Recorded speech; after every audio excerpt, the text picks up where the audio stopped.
출근길 묵상 365 2021년 6월 15일 산 위의 제자들, 산 아래의 제자들. 예수님과 함께 배를 타고 가던 제자들이 풍랑을 만났을 때 두려워하다가 예수님에게 꾸중을 들었습니다.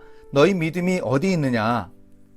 예수님이 변화산에 올라가셨을 때 산 아래에 남아있던 제자들이 한 귀신 들린 아이를 고치지 못했습니다. 그때 예수님은 더 화가 나셨습니다. 믿음이 없고 패역한 세대여, 내가 얼마나 너희와 함께 있으며 너희에게 참으리요.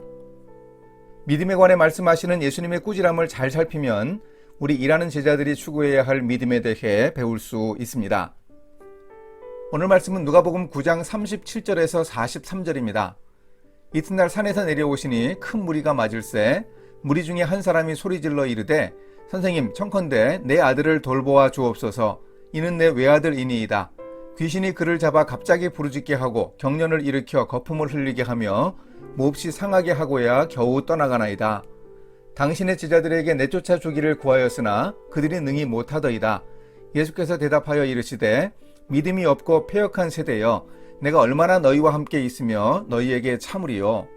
내 아들을 이리로 데리고 오라 하시니 올 때에 귀신이 그를 거꾸러뜨리고 심한 경련을 일으키게 하는지라.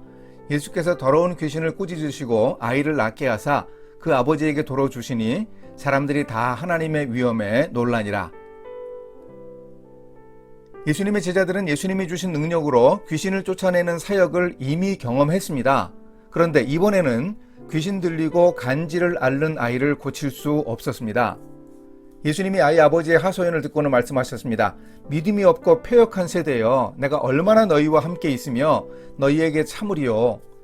예수님은 이 꾸중을 세대에게 하셨습니다. 믿음이 없고 패역한 세대여.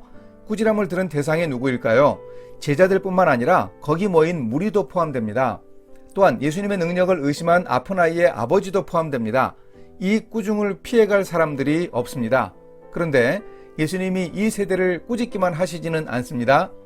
예수님이 귀신을 꾸짖어 나가게 하고 아이를 낫게 하여 아버지에게 보내주셨습니다. 할렐루야. 귀신과 질병과 자연까지 세상의 모든 존재들을 꾸짖는 능력 많으신 예수님이십니다. 그분 예수님이 제자들도 꾸짖으십니다. 무엇을 꾸짖으실까요? 변화산 사건 때 예수님이 데려갔던 제자들은 셋이었습니다. 베드로와 요한과 야고보는 회당장 야이로의 딸을 살릴 때도 데려가셨습니다. 그들은 야이로의 집에서 예수님이 죽음을 극복하시는 장면을 지켜보았습니다. 변화산에서 예수님의 변모하시는 휘황찬란한 장면을 보았습니다. 그런데 제자들은 그 찬란한 영광 속에 머물고 싶었습니다. 제자들의 착각이었습니다. 죽은 사람을 살리고 천국의 영광을 미리 경험하면 끝이 아니었습니다. 꼭 필요한 전제가 있었는데 제자들이 몰랐습니다. 그것은 바로 예수님의 죽음이었습니다. 이 점을 세 제자들이 놓치고 있었습니다. 예수님은 십자가에서 죽임당할 일에 대해 말씀하십니다. 변화산에 오기 전에도 말씀하셨고 변화산 3자 회동의 대화 주제도 예수님의 별세였습니다. 그러니 이제 제자들은 산 위가 아니라 산 아래로 내려가야 합니다. 산의 경험은 꼭 필요하지만 산에서 내려오는 일은 더 긴급한 명령입니다. 산 기슭의 아우성을 외면하지 말아야 합니다. 우리가 꾸중하시는 예수님의 말씀대로 정신 차리기 위해서는 결국 구원의 본질인 십자가가 필요합니다. 그것을 제대로 깨닫기 위해서 예수님의 말씀에 집중해야 합니다. 믿음이 없고 패역한 세대라고 꾸중하면서 예수님은 내가 얼마나 너희와 함께 있으며 너희에게 참으리요 라고 말씀하십니다. 이 말씀 속에 해답이 있습니다. 예수님이 함께 있어 주시고 참아 주시면 됩니다. 함께 있는 것이 바로 제자 훈련입니다. 제자들은 예수님과 함께 있으며 귀신 쫓아내는 일을 얼마 전에 했으면서 또다시 하지 못했습니다. 이래서 제자 훈련은 지속되어야 합니다.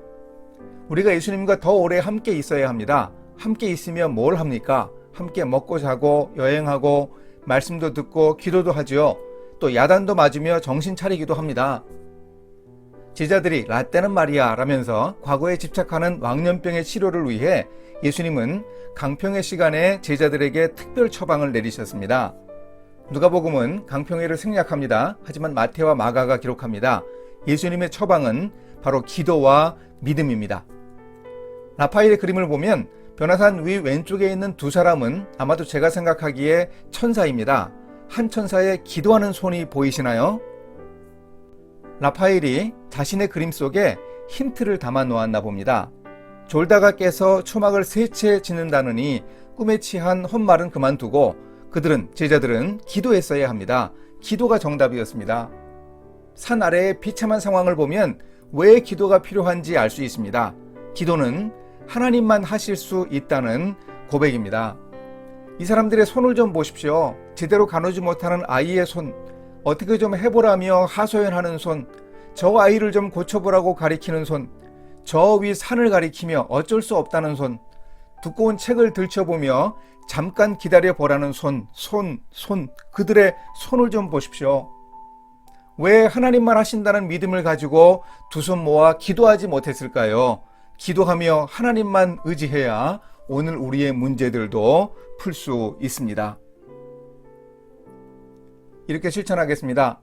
산 위와 산 아래에서 예수님은 믿음을 체크하십니다. 산 위에 있건 아래에 있건 제자들은 하나같이 기도하지 않았습니다. 왕년에 해봤던 방법은 다 써보고 그들 나름대로 노력했겠지만 기도는 하지 않았던 잘못을 기억하겠습니다. 이런 실수를 범하지 않고 우리 앞의 문제들을 하나님의 손에 올려드리며 기도하겠습니다. 함께 기도하십니다. 능력의 주 하나님, 능력의 주님께서 해주십시오. 우리는 못합니다. 이렇게 기도했다면 제자들은 믿음이 없고 패역한 세대라는 책망을 듣지 않았습니다. 신앙 연차와 왕년의 경험을 자랑할 것이 아니라 주님만 의지하는 믿음이 날로 성숙해 갈 수 있도록 인도해 주소서. 기도하는 믿음이 제자들을 실천하는 힘이라는 사실을 분명히 깨닫게 해 주소서. 예수님의 이름으로 기도합니다. 아멘.